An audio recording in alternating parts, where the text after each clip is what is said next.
The security situation in Nigeria has become an eyesore in the face of the world. People can no longer take a nap due to fear of uncertainties. There is the 13th year reign of the Boko Haram in the northeast, fights between Fulani herdsmen and farmers, bandits in the northwest, IPOB in the southeast, kidnappings, killings, and all sorts. This and more has left Nigerians sitting in limbo. Hello and welcome to Let's Talk. My name is Ojewale, and the topic for today is insecurity, the current state of the nation and its polarity. My guest is Dr. Wole Ojewale. He is the coordinator, Regional Organized Crime Observatory, Institute of Security Study, Dakar. Thank you for staying tuned and enjoy the ride with me.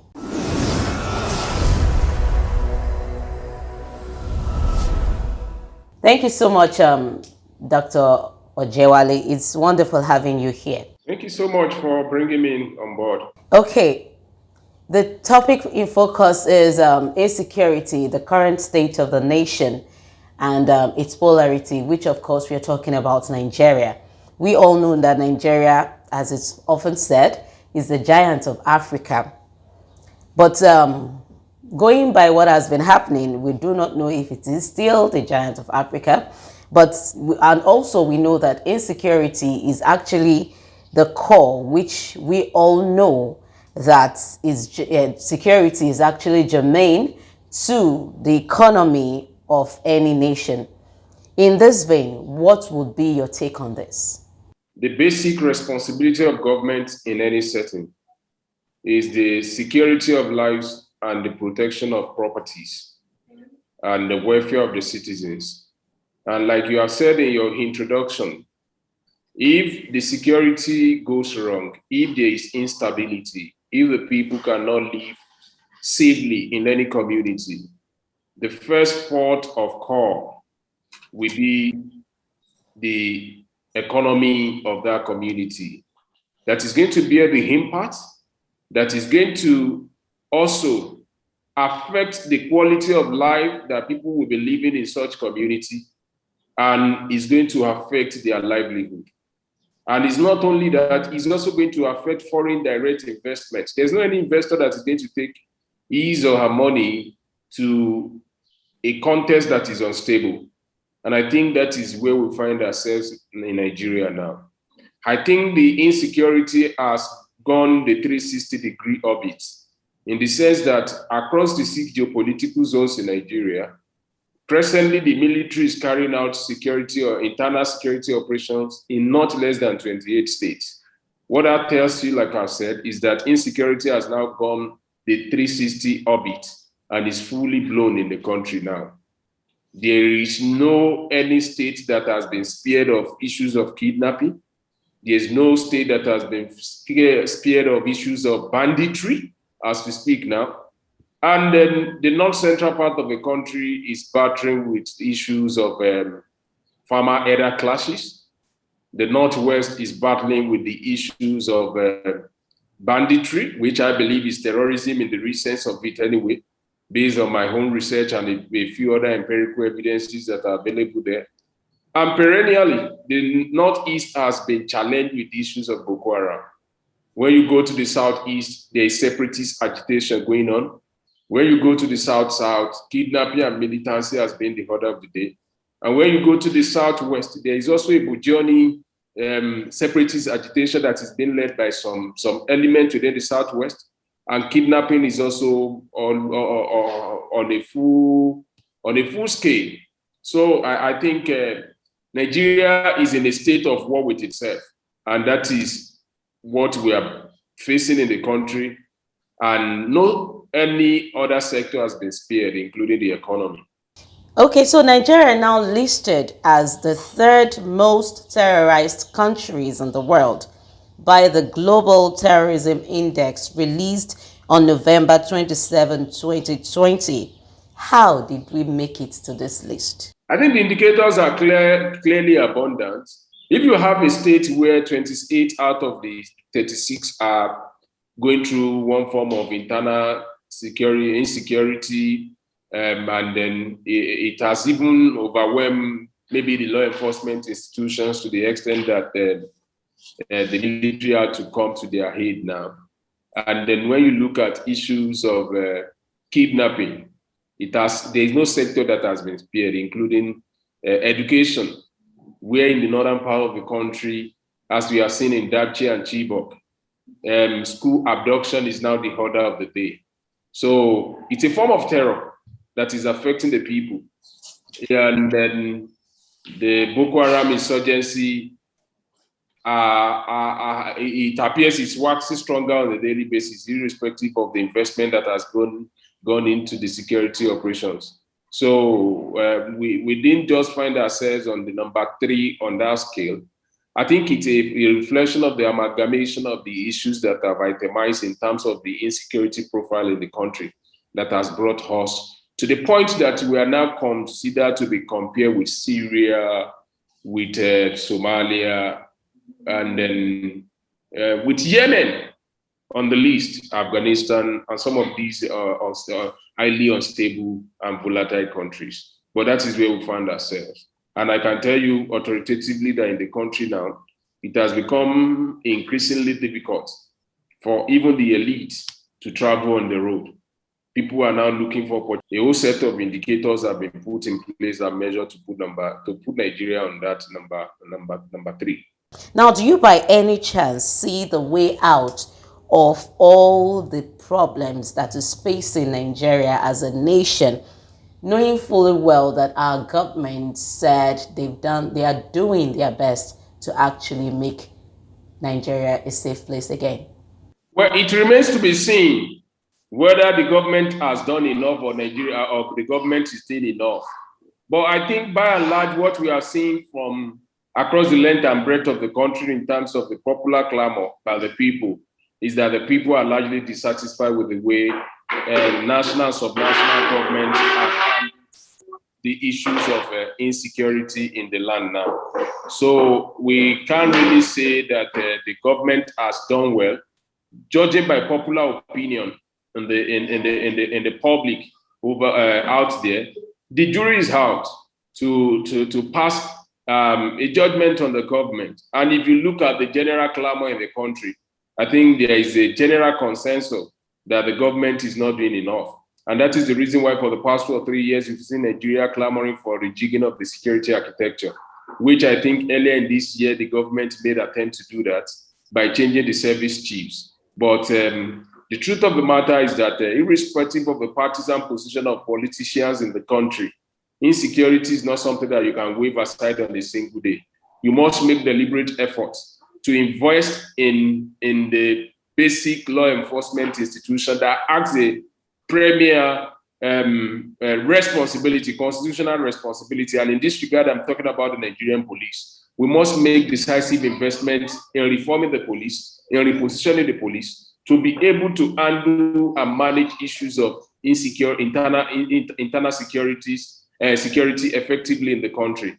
And the second thing is that you also need to resource the military. Check issues of excesses that we've been hearing about military corruption, particularly in terms of the procurement of arms and everything. Within the last 3 months, we have had about 3 military aviation crashes. I think what that tells us is the fact that there is a whole lot of security sector reform that needs to go on in the country to ascertain where we are and even what is our military and law enforcement capabilities in dealing with issues of criminality and insecurity in the country. So I think the jury is out, like I rightly said. And Nigerians, largely, if you go to the general public and sample their opinion, are presently dissatisfied with the state of insecurity in the country. Now, going further, government paying ransom to kidnappers. How does this portray Nigeria as a nation and the giant of Africa, so to say? Well, the number one thing is that depending on who you're listening to, but we have had outright denial on the part of the government that they don't pay ransom. even though there are sufficient maybe media reports to prove otherwise.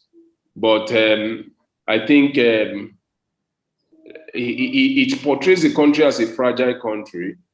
It portrays the country as a country that is not where you don't, where the security apparatus are not in charge. When the ransom economy gets to the point, according to the recent SBM report, and that is even underestimated by every standard. But according to the SBM report, it shows that about $18 million has been paid in ransom, I think, within the last 1 year now. So you need not to look elsewhere when you are looking for clear indicators or markers of state failure. When they talk about failed states or a failing state, these are clear indicators that shows that a state is actually failing. Because the moment that the government loses the cohesive power to be able to showcase itself as an entity that has a monopoly of violence over every other non-state element that might want to be disrupting the security architecture of the country and making life unlivable, making communities ungovernable, making community becoming unsafe. What happens in that case is that government is failing and the nation is failed, or possibly, depending on the indicators you are looking at. Well, on this note, we'll quickly go on this short break, and when we come back, we continue from there. Don't go anywhere. Stay with us.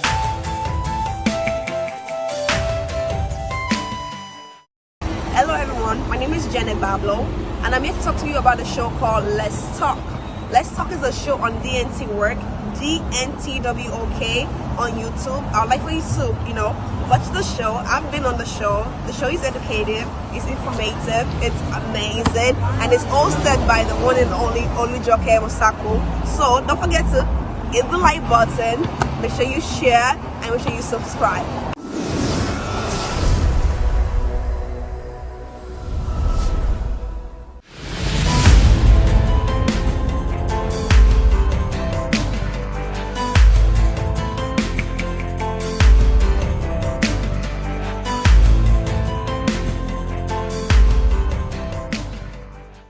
Welcome back. The program is still Let's Talk on DNT Work. And if you're just joining us, I've been discussing with Dr. Wole Ojewale. He is the coordinator, Regional Organized Crime Observatory Institute for Security Study, Dakar. So let's continue. As we continue on this, it's in the record that foreign direct investment fell by 29% in 2020 due to COVID, but insecurity has further worsened the situation. Hence, the hunger and the inflation that we are experiencing at the moment as a country. What is your view on this? I think the basic thing is that to the extent to which Nigeria is an import-dependent nation, to the extent to which Nigeria is an oil-producing country, yet still importing refined fuel from other countries, to the extent to which we are running a mono economy, and then subsequent government keeps coming back to say we are diversifying the economy, they are diversifying the economy. Why, in the true sense of it, no diversification is actually taking place or has taken place. To the extent to which we have those challenges, and you now also add the fact of the plummeting of the oil price, the global oil price, which I think happened at the tail end of 2019 to 2020 and compounded by the COVID-19 COVID-19 pandemic, which is still a global crisis. I think Nigeria has been worst hit. But what happened in that sense is that we are largely an import-dependent country. And you even hear the importing of things as simple and basic as toothpicks being imported into the country, despite the fact that you would imagine that the trajectory that will follow from 1960 to 1970 producing such things in Nigeria shouldn't be a rocket science now. So you have a situation whereby there is huge demand for forex to import products into the country, rice, medical products, and everything, including the fabric that we're putting on. And then the foreign exchange reserve is being depleted on a daily basis. The first point that you are going to feel that is in inflation, because since you're an import-dependent country and your currency is suffering this serious plummeting in the face of the dollar, then everything starts going up. Everything. I think it's a basic economics that right from secondary school we've been taught about the law of demand and supply, and then you find yourself in a situation whereby almost everything, you look around where I'm having this interview now. Is it the book? It is imported. Is it the phone? Is it imported? Is it the clothes that I'm wearing? It is imported. Is it almost everything is imported?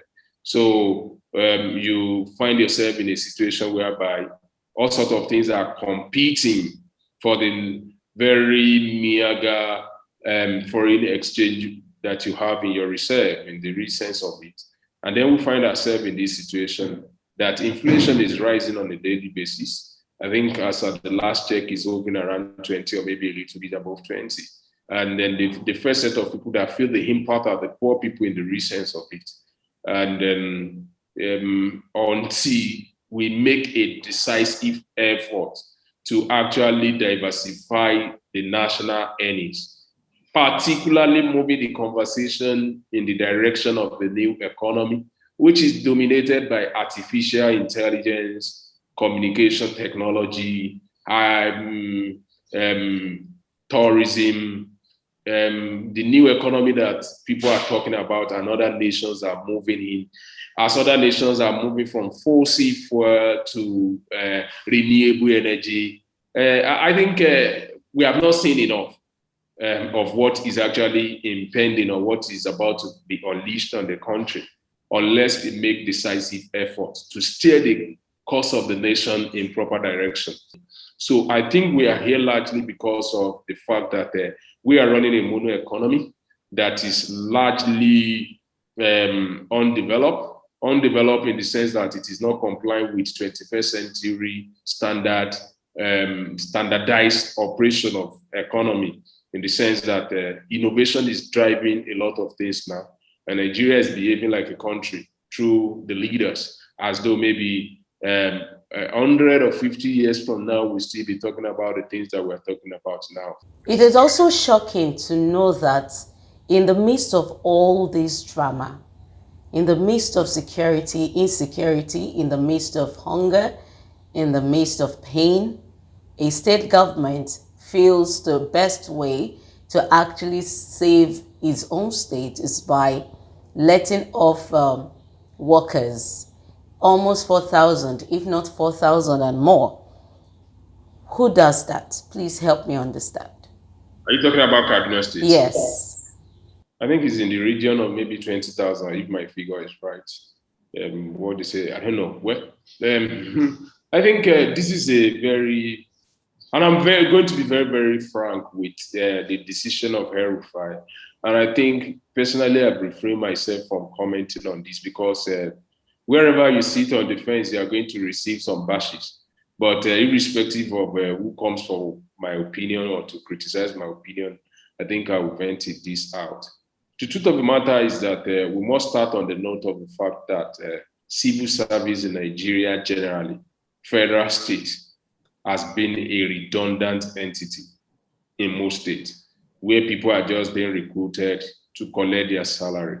If you go to the public and you sample the opinion of the people, people go to report in government offices without having a clear job description, without having a clear detail of deliverables and timeline of, okay, this is what we must achieve. Nobody set a timeline for anybody. You just carry your bag. You only come to Abuja, where I live, and see how people behave, carry their bag at 1 p.m. going on without not being able to say this is what they have done today. And then how did we get there? We also got there because of the rules that the subsequent politicians have played by over the years. So you win an election and you just look for a place to fix your people in the civil service. I know a couple of people who have got a job in the civil service without even submitting an application letter. It's just about knowing one politician or the other that want to get you a job, and then they say, come and resume next week. And you resume next week and they process your file, and then you become a worker without a job description. And I know you will bear witness with me that that is not what operates in the private sector, right? So people are in the private sector who they have a work plan of what must be achieved within the next month, 6 months, with what must be achieved within the next 3 months. What is going to be achieved on a weekly basis? It is not like that in the civil service. It's just, in most cases, a redundant entity where people come to pass the time. That is the number one thing. So what we have not seen over the time is civil service reform. What we have read in other climes is that, in fact, I cite the example of countries like Singapore. It is their very best of the best that are recruited into the civil service when the students are leaving colleges, universities, and what have you. But in Nigeria, that is not what we have. You have a black sheep that is probably not doing well, and have people who are connected in government who's going to get the person a job in government. That is the number one thing. The number two thing, which I think is missing in Kaduna State and in most places now, is that if you say this, you want to cut the size of government and everything, as the governor cut the size of his own expenditure, that is the number one thing. Yeah. The second thing is that, okay, if they are not useful in the regular civil service, can you redirect their energy maybe to serve as extension workers, or to serve as you retool that energy towards some other social engagement within the system. If you just want to disengage about 4,000 or 20,000 or 10,000 workers, and you think you are not going to have serious social challenge at hand, I think the governor must be deceiving himself. That is where we find ourselves. I think at best, you need to repurpose and reform the civil service, not to say people should go. Do you know how much a senator is earning? Do you know how much a governor is earning? Do you know how much House of Assembly members are earning? Do you know how many agencies that government have created just to create jobs for the boys? So those are the things that we are saying. I think there are other areas where the government can cut costs, but to relieve that humongous number of workers, I think Kaduna is going to have a crisis at hand, and any state that wants to follow suit. We are just going to be creating pockets of violence all over the places. What would be your advice for government and security agencies in order to save Nigeria from becoming a slave of her own people? And how can they further protect lives and properties, and also protect these our security officers? Because for the crash that happened just recently, and the other ones you listed, it actually calls for attention. I think it's a broad-based solution. And I think if we want to address the issue of insecurity in Nigeria now, I think the starting point is the evolution of police power. It is extremely concentrated at the center. And what you have all over the subnational levels of government are loose entities that are being put in place ad hoc to play that role of law enforcement and security agencies at the local level. So some of these challenges that we are having can at best be addressed by proper devolution of police power to the subnational government, to the state in particular. What that is going to do as far as the security is concerned is that you are going to be recruiting the local people who have the local knowledge of the terrain to do the policing work of their community. That is the number one thing. And I think a huge sum of money that the governors are earmarking for themselves and spending without being accountable to the public, all in the name of security votes, can actually be channeled appropriately to financing security governance in the country. The second thing about it is the fact that you also need to make significant investment into our security agencies, security institutions in particular. I think we have not had that serious reform. And I just pointed that if military aircraft, 3 in a row, in less than 3 or 4 months, will be solving this kind of crashes, you need to do what I will refer to as a complete audit of the military hardware that is available to our military services, Army, Navy, and Air Force, in carrying out their constitutionally conferred responsibility of protecting the national integrity, territorial integrity of Nigeria. That is the number 2 thing. The number 3 thing is that the issue of border porosity, in a situation whereby people can easily cross over from the Niger Republic, Cameroon, Togo, Benin into Nigeria, Burkina Faso, and all these things, needs to be clearly addressed. We have not done enough in that regard in terms of border policing. And then I think the last thing that I will say speaks to the issue of proximate and remote causes of all this insecurity that you are seeing. It is the failure of governance over the years, lack of critical investment in social security, lack of employment opportunities for the young people, and then the general inequality that has taken over almost every community in Nigeria, where people cannot actually feel the impact of government.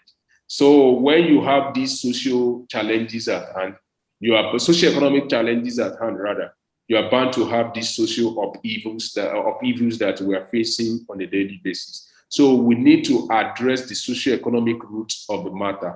Thank you so much. It's been wonderful having you on the show. You really did well, and I'm glad I actually found you and invited you on the show. Thank you once again. Thank you so much too. I'm very, very excited to participate in this, and I look forward to other future collaborations in the days ahead. And I do wish you the very best. I think this is a fantastic work, and we need to keep educating the general public. And this is just one of those avenues to do that. Thank you for having me. Okay. And thank you too for always being part of the show. Let me just leave you with some of his words. Let's address the socio-economic situation of the country. That's for our government. And for each and every one of us, we are all in this together. So let's do our best possible to make it work. Until next time, I remain Olujoke Mosako. Bye for now.